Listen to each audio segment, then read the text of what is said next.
Jameson Williams, wide receiver, Alabama, 6'2", 189 pounds, young receiver, only be 21 years old and 5 months of kickoff. So we all know that his story started off at Ohio State, limited to 15 catches during his 2 seasons there, and then he went on to average 19.9 yards per reception there. But they went on to Alabama. Thank you. In his first year in Alabama, ranked 5th in the nation in receiving yards, tied for 3rd in touchdowns. I mean, this guy was just the epitome of a big time play, big receiver. I mean, he was just ripping off those big plays over and over again. He had 4 touchdowns that were over 70 yards there.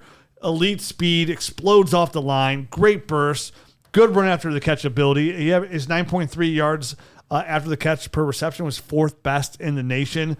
76-inch wingspan, really good hands. Only had 6 drops on 115 targets. Can make the catch in tight spaces. Love this patience that we mentioned earlier about getting his hands up right at the right time for the catch. Just wait on it consistently. Really loved what I saw there.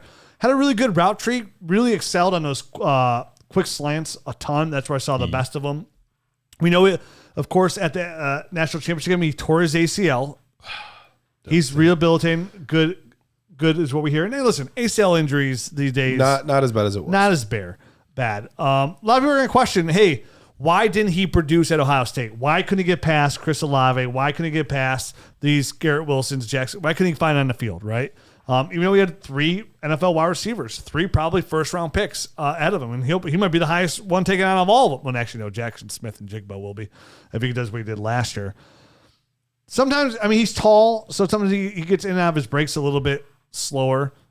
Sometimes that you would like he'd round out some of his routes at times. No, I agree. He's a little bit raw in his routes for sure. Not a big contested catch guy either. He only had 4 contested catches in 2021, ranked 234th. Well, but when you're that fast, he's very fast, and that was the thing. I wrote in his hand. I was like, he's got good hands. I didn't see him make any wow catches because he was running wide. There were a couple that I saw. I remember specifically the Texas A&M game. He had a catch in the end zone where it was actually a very poorly thrown ball, and he had to literally, like, running one direction, had to, like, reach back and make the catch. That was the one for me that, like, bumped his hand score for me up a little bit, where I was like, oh, okay, he can make, like, the off balance, like contort your body catch. We did a Film Nerds episode on him too, and there were a couple plays that we highlighted of he's like diving sideways and like making a really nice catch, extending himself. Yeah, it was better than I had originally assumed for just this like speed guy. Shame on me, but I just kind of thought of him as this like straight line speed, big play. That's about it. But I think there's a lot more to his game than that. Yeah, he offers arguably the highest upside amongst all these receivers. I totally agree. Yeah, he's one of these. He's the guy it's Garrett Wilson is number one in the top tier. He's not by himself though. Jameson Williams for me is in that tier because he offers so much freaky upside. If he can, true. I think if he can hone his routes and become a technician to go along with his freaky speed and burst, he's going to be an amazing talent. Like the sky is the limit. He could be the next Justin Jefferson type of guy if he works on his routes, if he refines that part of his game a bit, or even somebody just to tail right after his schoolmate in what Jalen Waddle just did in Miami with different players. Different players, but we saw what that speed could do in his rookie year. Finishes wide receiver 7 overall. You know what I mean? Like so, he offers that kind of upside immediately. Yeah.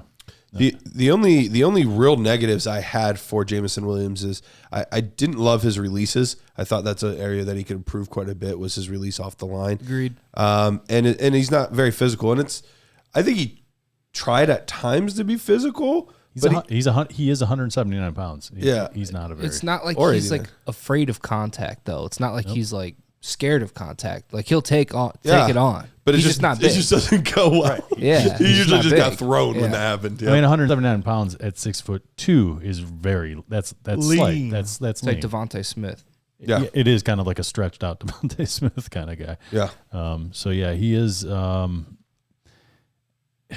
He is. Go ahead. He is slight. He is, I guess, not as physical as you'd like, but he is not afraid either. He's not like Chris Olave, who I think naturally just tries to like eke away from getting hit and kind of run out of bounds. Right. That's not the kind of guy he is. No, he's not afraid to do it. He's just not good at it. Yep.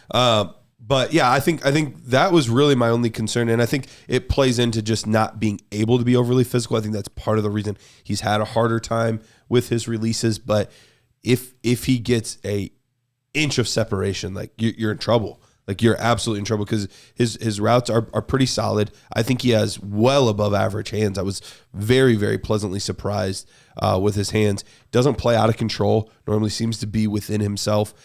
Tracks the ball really, really well downfield. And I mean, we're talking about legitimate track speed. He had, even though we didn't get to see his 40 time, I have him at a 9.5 for speed. You just saw it explode, and especially when you can see it explode in the SEC. You know, we were talking about like Romeo Doubs earlier. Maybe he's that fast, but maybe it's just his level of competition.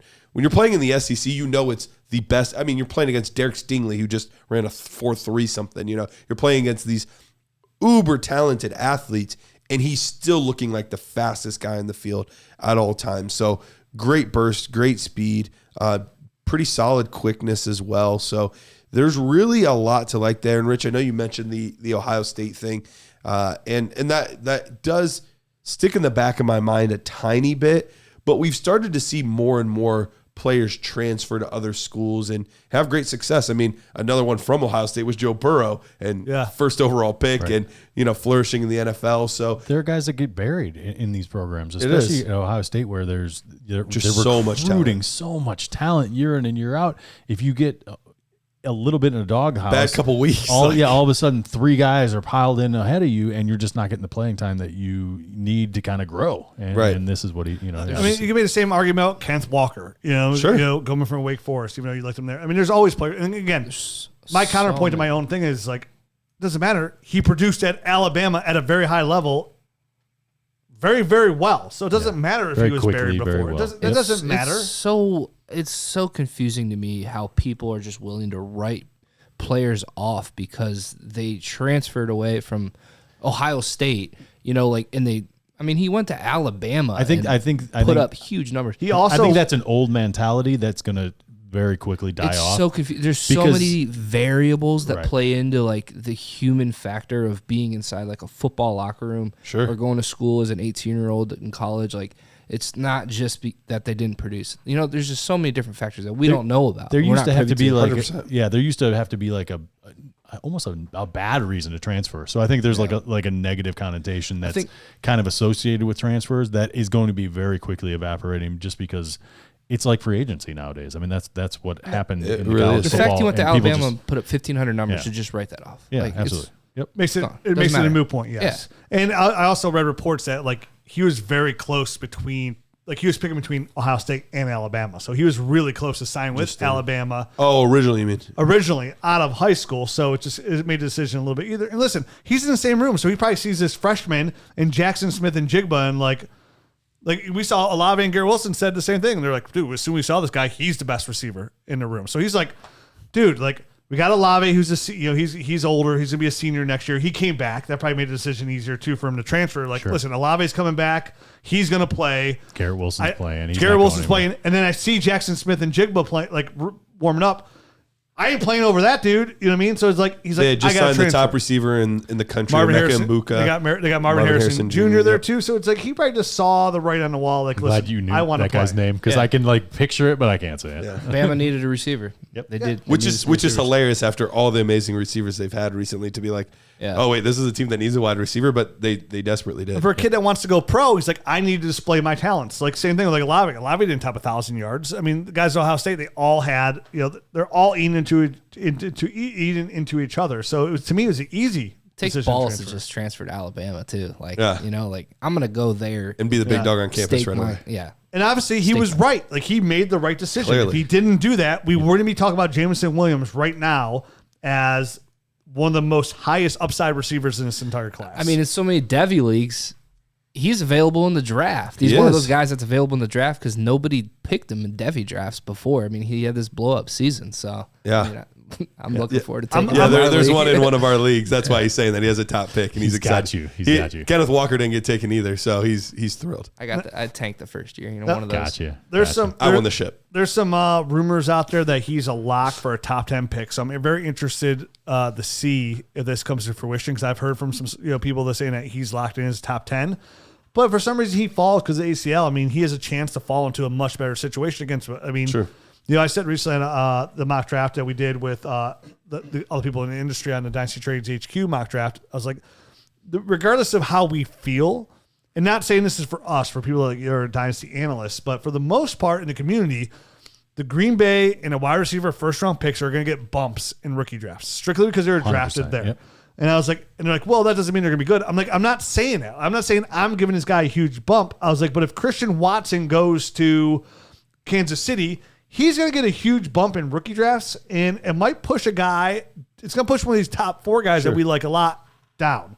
Unless it is one of those top 4 guys. Unless it is one of these top 4 guys. And then they're going to go berserk. Like if Jameson Williams goes to Green Bay or Kansas City, as much as I love Breece Hall, there's a strong argument he could be the 1-1 in your rookie draft. With Pat Mahomes throwing him the football down the tempting. Yeah, I don't know that I would do it, but it's tempting. I don't think I would do it either. I'm saying there's an argument for it. You know, I would for sure probably take him over Kenneth Walker at that point then. Yeah, I would too. You know, at that point with him and Pat Mahomes or, Aaron Rodgers for 3 years, it's 3 years to have probably a wide receiver 1 right out the gates. Like you have an opportunity he gives you the opportunity to get that Jalen Waddle, Jamar Chase, Justin Jefferson, the receiver that can come in and be a wide receiver 1 year 1. And if you get a player like that, you're talking 1-1, 1-2, 1-3 in startup drafts. Not rookie drafts, in startup drafts. What?